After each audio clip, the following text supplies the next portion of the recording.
Hi, this is conservative Stephen Crowder, and he's going to tell you in this video called Karl Marx Rebuttal, Debunking Communism from School of Life, why he, someone who's never read the guy he's criticizing, knows more about philosophy and political theory than a bunch of philosophers and political theorists. He will also conflate democratic socialism with communism, communism with Marxism, and Marxism with totalitarianism. That should be all the introduction you really need. Look, I'm a pretty calm guy, but even I have my limits, and I may or may not flip my lid in the process of responding to Mr. Crowder here. It's nothing personal. Let's just take it one step at a time, okay? I'm gonna talk, you're gonna watch, and everything's gonna be just fine.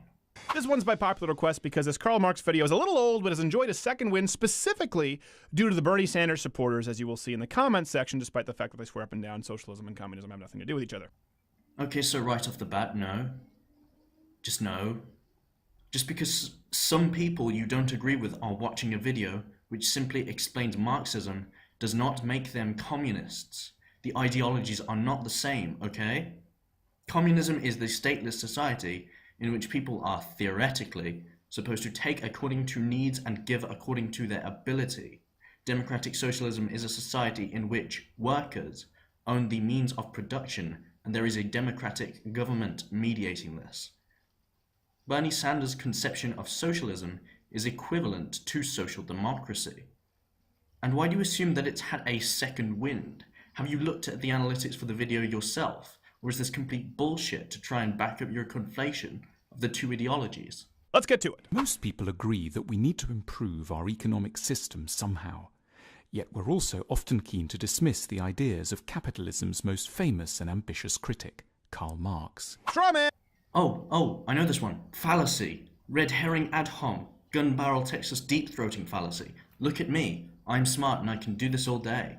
Libertarian for life, man.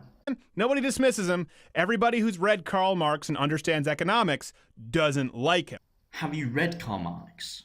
I'll answer that for you. No, you haven't, because you conflate communism with Marxism and Marxism with high taxes, big government. You are dismissing him by assuming that no people versed in economics take him seriously. That is an assumption that your premises are correct, begging the question, and it's a huge problem with the right. Here is a list of Marxian economists. Richard Wolff, Jan Sarafakis, Agnes Amarillo, also Wells, Ron von Braun, also Manuel Frank, James Liverpool, Johansson, Kalecki, Kantorowicz, Kravchuk, Klein, Lunch, Lietz, Lowe, Luxemburg, McLean, Meinhof, Mandel, Meek, Hiroshima, Mosley, Fischer, Van Eyck, Dior, Bredish, Rachel, Mesnik, Roma, Rubin, Safilo, Zakin, Scheich, Straffa, Seibel, Schuller, Zwiesig, Zuru, Uno, Wallerstein, and Fine. This isn't to mention the equally long lists of neo-Marxians and post-Keynesians, or the Keynesians who are sympathetic to Marx. But oh, these people aren't really economists, are they, Steve? Your small cult of Austrian economists who aren't taken seriously by 90% of economists are the real deal, aren't they, Steve? We shouldn't reject Marx too quickly. We ought to see him as a guide whose diagnosis of capitalism's ills helps us to navigate towards a more promising future. Capitalism is going to have to be reformed, and Marx's analyses are going to be part of any answer. Before we get to some details here, it's really important. This person is trying to present this as unbiased, but they're telling you that you ought to and should look to Karl Marx as a guide. No, Mom, I do what I want. I'm a free-thinking libertarian. You can't give me any advice. It's not biased for the narrator to suggest that you should look at both sides and then come to a reasoned conclusion. That is philosophy. You know, because the School of Life is a philosophy channel, and Alain de Botton, the narrator, is a philosopher. Calling it biased is the biggest bullshit I've heard all week. You don't have to endorse all of Marx's theories to recognize that a lot of his criticisms of capitalism were valid, hence why the narrator barely talks about Marxism in itself, and only really talks about its relation to capitalism. They have a video where they talk about capitalism too, you know, and one about where they talk about reforming it instead of overcoming it. And Botton is openly anti-socialism. He says it'll never work. He is a liberal. They also say it has maybe been used for some bad regime. No, they said it had been used. They're not sugarcoating it, are they? No matter how much you want them to be. They're not pulling punches against criticisms of his theory either, are they? Okay, let's flip that. Name me any good communist economies that have come. One. Let's start with one. They're not advocating for Marxism in the video, Stephen. They're conveying Marx's ideas. Don't ask them because they're not Marxists. And I, a Marxist, will tell you honestly, there hasn't been one. Because corruption is a big problem in at least authoritarian Marxism, and it needs to be fixed. This is why there is so much theory within Marxism which you are ignoring on how we can ensure the state withers away, instead of becoming totalitarian, and why there are so many anarchists nowadays. I am honest enough to admit that attempts at Marxism did not end well during the 20th century for many, many reasons. But when we say a capitalist society fails, we don't mean that capitalism has failed, do we? We just say it hasn't been implemented properly. Same for Marxism. I think it's arguable, also, that imperialism and capitalism have caused more deaths by war for resources and indirect killings due to avoidable starvation than any other ideology. And to say that communism hasn't existed thus far is not to say that socialism hasn't. And there were some examples of regions where socialism has worked pretty well, and I mean actual socialism, where the workers owned the means of production and had democratic workplaces. And here they are.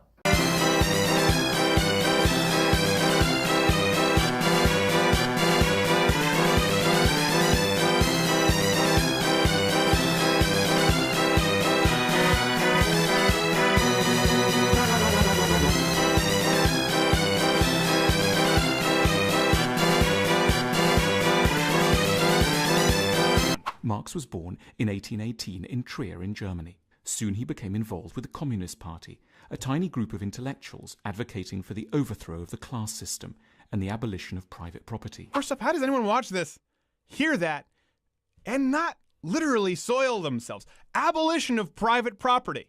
Oh, here it comes. The thing you're watching this on, it's not yours. Ah, there it is, the iPhone argument. No, Stephen, what I'm watching this on isn't private property. It's personal property. Under Marxist theory, there is a distinction. Personal property is property used for leisure and personal use. Private property is something used to generate value, like a farm or a factory. The problem with private property is that once capitalists own it, they don't give it up. And they use it to exploit workers and take the value they produce. Modern work is alienated. One of Marx's greatest insights is that work can be one of the sources of our greatest joys. But in order to be fulfilled at work, Marx wrote that workers need to see themselves in the objects they have created. Think of the person who built this chair. It's straightforward, strong, honest, and elegant. It's an example of how, at its best, labour offers us a chance to externalise what's good inside us. So right off the bat, let's break this down, using their example. Simple one, a chair. It was made by workers. That feels good. You made a chair. No, that's not what he's saying. He's saying that under Marxist theory, under capitalism, workers can't feel good when they create something because it's not a reflection of themselves, and also because of the value of said labour being exploited. But what does it not account for? Innovation, creativity, risk, advancement, progress. Yes, it does. Read a fucking book. He just explained it. Fun fact, Stephen Crowder used to be the voice actor for Brain in the cartoon Arthur. One day I went to the library. I found this book. It was great. It was so cool I couldn't put it down, even when it got pretty late. Now, outside of some weapons created by government, no communist regimes or countries have been at the forefront of giant leaps in technology or innovation. Agreed, because none have existed. But the USSR, which I'm sure you would claim as communist, was at the forefront of innovation. First man in space, part of the space race, made satellites independent of US intel. Pretty influential in tech. Most Apollo innovations came from the state, hence why innovation was so high during Apollo. Science had a lot of state funding. Go reevaluate your life. Karl Marx and people who forward this focus entirely on the worker, specifically the labor worker. Here's the thing, the labor worker is not a synonym for humanity. Spooks. Humanity as a whole also needs medicine, progress and efficiency, agricultural innovation, needs for humanity that cannot be met if the mere labor worker's importance is placed above all else. Aren't you supposed to be the fucking libertarian? Why are you making arguments from progress in government? Who is supposed to be the totalitarian here? Who are your parents? Where are your parents? I am calling child security. Work is insecure. Capitalism makes the human being utterly expendable, just one factor among others in the forces of production, and one that can ruthlessly be let go the minute that costs rise or savings can be made through technology. Here's where the wordplay is so important from the unbelievably biased presenter.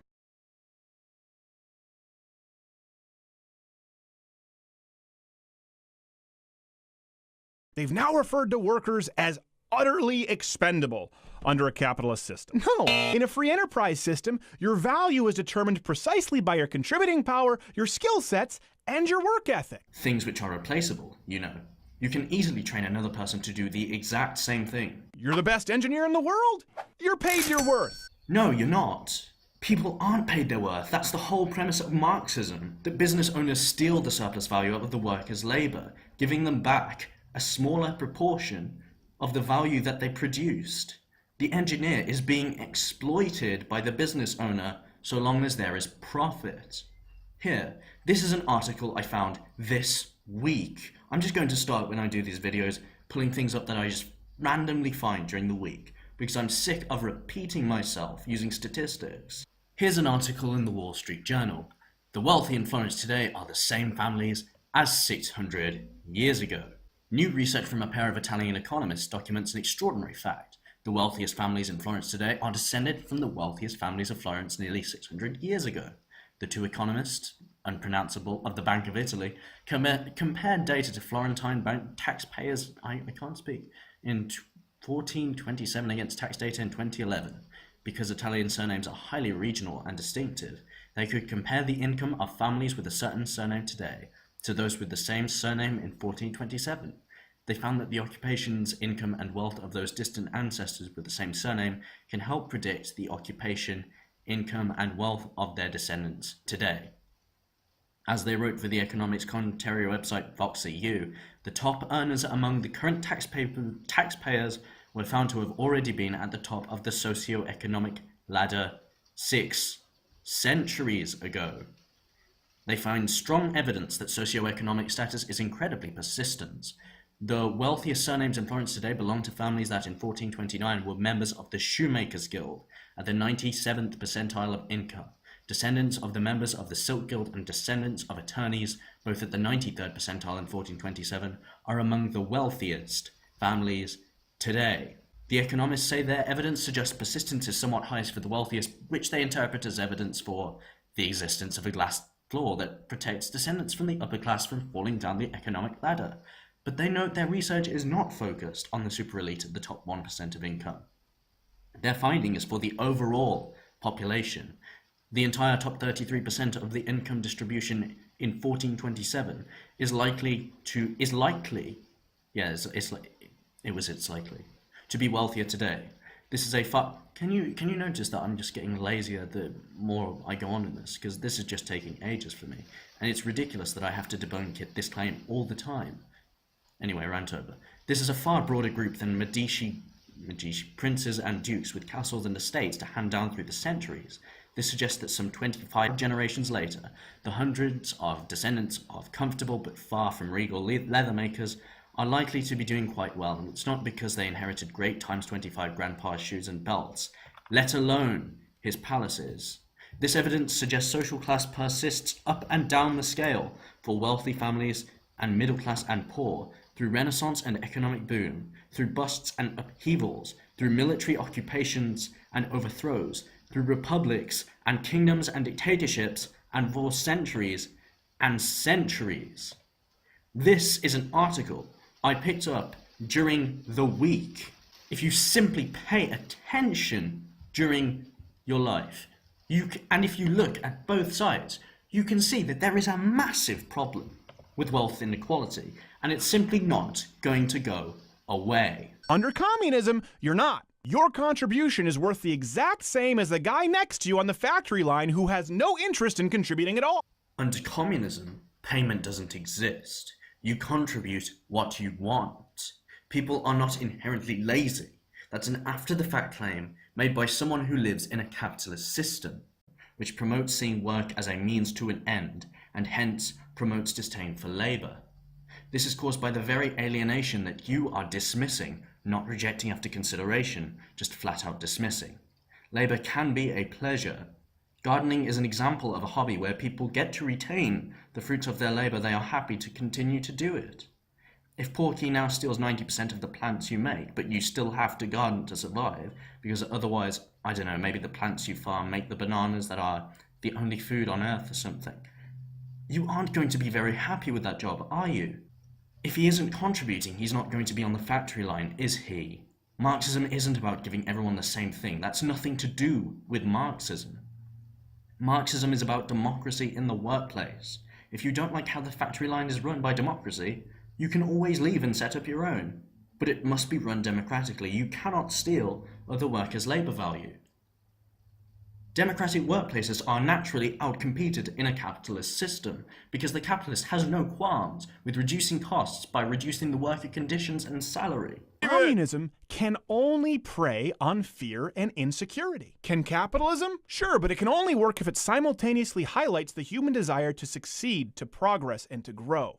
A system which thrives on growth is inherently unsustainable. That's why we have economic crashes. And capitalism preys on your insecurity that people won't work if they don't get threatened with starvation. How easy is it to make a claim? Very easy. Are you going to take the moral high ground? I want you to keep in mind that he's doing this, audience. He is making a moral argument. Just keep that in mind. Communism can only even be attempted with a scared and broken people. Yes, exactly. It's capitalism that breaks them. That is dialectical materialism at its heart. The lower aspects of capitalism, the wealth inequality and waste, become more prominent than the higher aspects. That is, the large industry and infrastructure. That is the logical conclusion of what you just said. In particular, he believed that capitalists shrink the wages of the labourers as much as possible in order to skim off a wide profit margin. He called this primitive accumulation, ursprüngliche Akkumulation. Whereas capitalists see profit as a reward for ingenuity and technological talent, Marx was far more damning. Profit is simply theft, and what you're stealing is the talent and hard work of your workforce. So, Karl Marx thinks that profit is theft. You know what he doesn't think is theft? Actual theft. I'm guessing you're not going to respond to that criticism of profit then. Example, I invent the light bulb. I've toiled away, creating thousands of failed prototypes, investing some of the best years of my life while other people ate, slept, and enjoyed life. Maybe we spent a little too much time puking off balconies. But we had fun, huh? Finally, I create a successful one, and it improves and saves billions of lives across the world. All because of an ingenious idea and work ethic. People across the world are willing to pay for my wonderful invention, and so I become wealthy. You didn't make the invention. You hired workers to produce the light bulbs which you conceived of, and then paid them less worth than they actually laboured for, less value than they produced. That is why profit is theft. You personally did not produce the light bulbs. That's capitalism. According to Marxists, that's theft. Same situation. I invent the light bulb. Only government comes in and takes all of my profit at gunpoint. According to Marxists, that's not theft. That sounds like totalitarianism. I thought this was a rebuttal to Marxism. What does a state have to do with communism?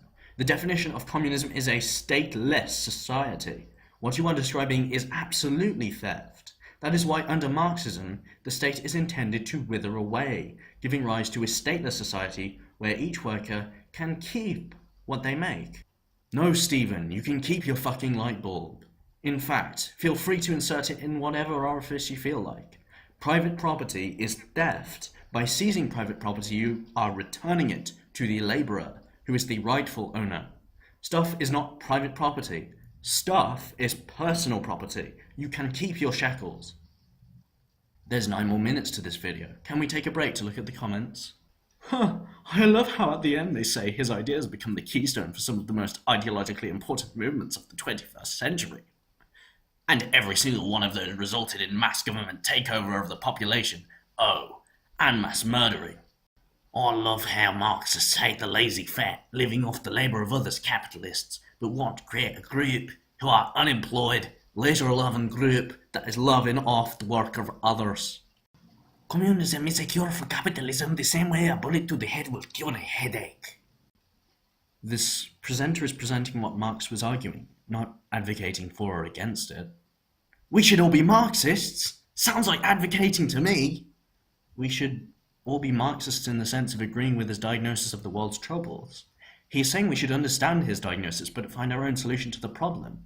I don't agree with Marx either, but you're soundbiting the video when you only use one of the part of the quote.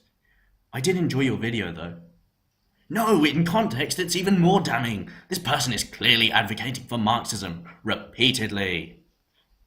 Stephen, you are deliberately misunderstanding what we have said for your polemical reasons. Karl Marx never ran a company, never oversaw any accounts, never held political offices, and never even had a single job. He was supported throughout his life by his friend Friedrich Engels, the son of a factory owner. Yet somehow this batshit crazy man is considered the greatest political, economic, and philosophical mind. Seriously, double T ye of people. He married into a rich family and squandered his wife's inheritance, and also believed that the elites like him should lead the class struggle, not the workers themselves. So he was basically the equivalent of a neck-bearded intellectual, internet intellectual, living in his mom's basement. Yes, and he fled to London to escape his debts. Only by people who never ran a company, never oversaw any accounts, never held political offices, or never even had a single job. It's insane. It's worse than that, guys. He was just a B-list actor, living mostly off of his rich family and friends, until he decided to start writing about his own bullshit special snowflake philosophy, despite having no background in philosophy or political theory whatsoever, in a series of poorly written fiction novels. No, wait, sorry, that was Ayn Rand. Marx was born to an incredibly wealthy family, and the only times he wasn't with cloistered academics, he was philandering with the wealthy elite. The first half of his career was funded almost entirely by a wealthy businessman, and then the second half of his career was various academic institutions when that fell through. Oh shit, confused again. That was Murray Rothbard. I know, I'll get it right this time.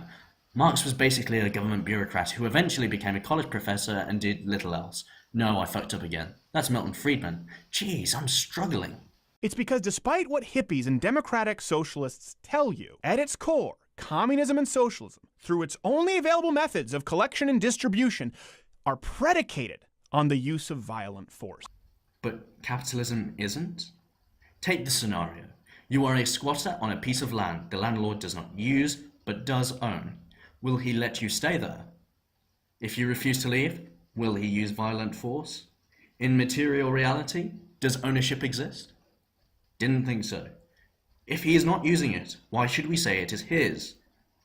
And again, this only applies to private property. True capitalism and free enterprise require voluntary transactions. Communism and socialism require coercion. The more you repeat it, the more it will be true, I promise. Interesting that Karl Marx brought up shortages in the past, because after people followed his philosophy, these governments created the greatest shortages the modern world had ever seen in communist countries. But that's not necessarily a bad thing. Sometimes American journalists talk about how bad a country is because people are lining up for food. That's a good thing. You are such a lying prick. Look at the full context of that video. He says it's a good thing because they don't receive food at all under capitalism. He doesn't mean shortages are good. I love how you edited that video to make it seem like he was saying we should have bread lines in third world countries. Our factories and systems are so efficient, we could give everyone on this planet a car, a house, access to a decent school and a hospital. And that's what so enraged Marx, but also made him so hopeful too. Few of us actually need to work because the modern economy is so productive. And how did those factories and hospitals become so efficient? See, giving away all of this stuff, as Karl Marx wants to do through communism or socialism, requires that it be done on the back of capitalism. You are not disagreeing with Marx when you hold up the virtues of capitalism. Do you understand? He agrees with you. Capitalism creates efficient industry and infrastructure, but we don't need it once those industries and infrastructure already exist. Do you understand? Come on, man.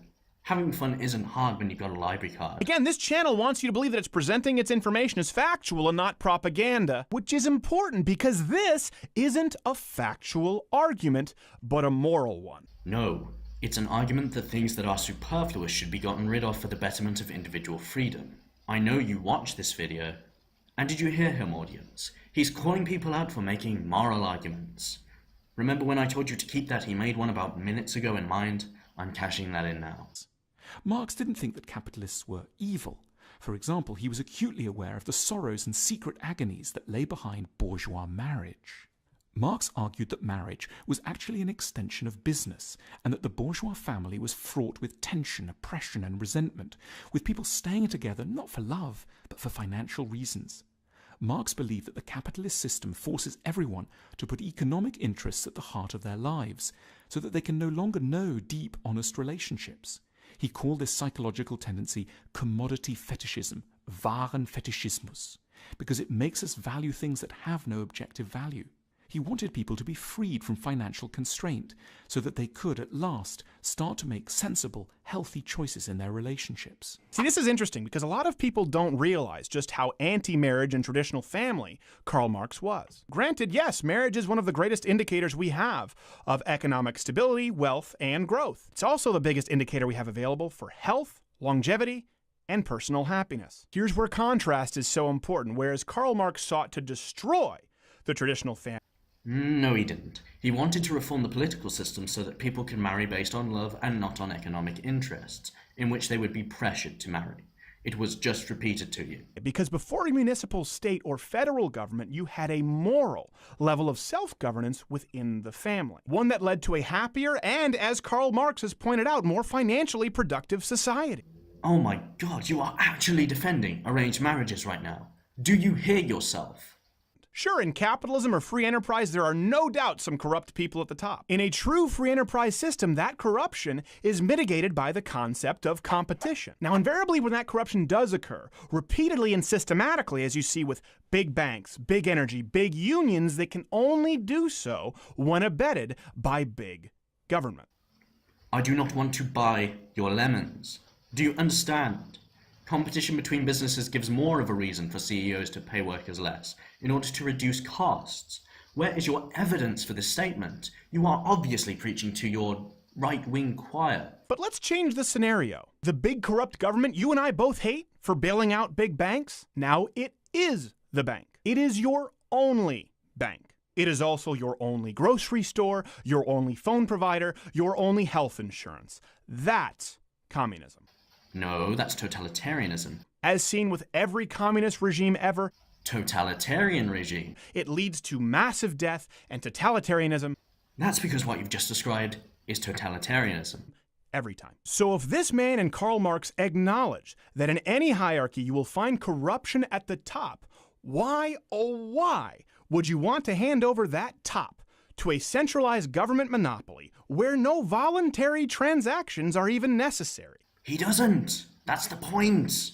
The state is just as bad as the capitalists. He wants to get rid of both. In Marxism, the capitalists are the issue that can be tackled using the state. We can use the state to erase it. In anarchism, the state and capitalism are both issues we can tackle at the same time. That is the only difference. The outcome is the same. Only the use of violent coercion. Marx was not a well-regarded or popular intellectual in his day. No, I can't imagine he was. He's not a respected intellectual today outside of your pot-smoking drum circle. He's calling the philosopher Alain de Botton a pot smoker. And again assuming that he's a Marxist. Conservatives, is this the man you want to represent you? This cheesy ex-comedian who accuses philosophers of being pot smokers and people who don't toe his specific party line biased? At this point in history, we should all be Marxists, in the sense of agreeing with his diagnosis of our troubles. But we need to go out and find the cures that really will work. And this is how it ends. We should all be Marxists. This man is why we can't have metaphors and figures of speech. His mind cannot for a second go as far as to look beyond his narrow spectrum. This is pure ideology. Botton just said, in the sense of capitalist critique, that does not make him a Marxist. He simply agreed that Marxist criticisms had a point. And you think this is bad? Are you actually going to tell me that you cannot criticize an ideology without accepting another? You are a tool, Crowder. Demanding conformity in place of intellectual diversity and telling us exactly how to think. Well, how Marxist of you. And again it ends by him doubling down on these accusations that the hard-working people who are providing this service to you by informing you of Marxist ideas are Marxists. You somehow did this by misunderstanding every single point made in the video. Steven Crowder is entitled. He is repetitive, out of date, unnecessary, unoriginal, pretentious, hypocritical, and flat out lies. Much like modern capitalism.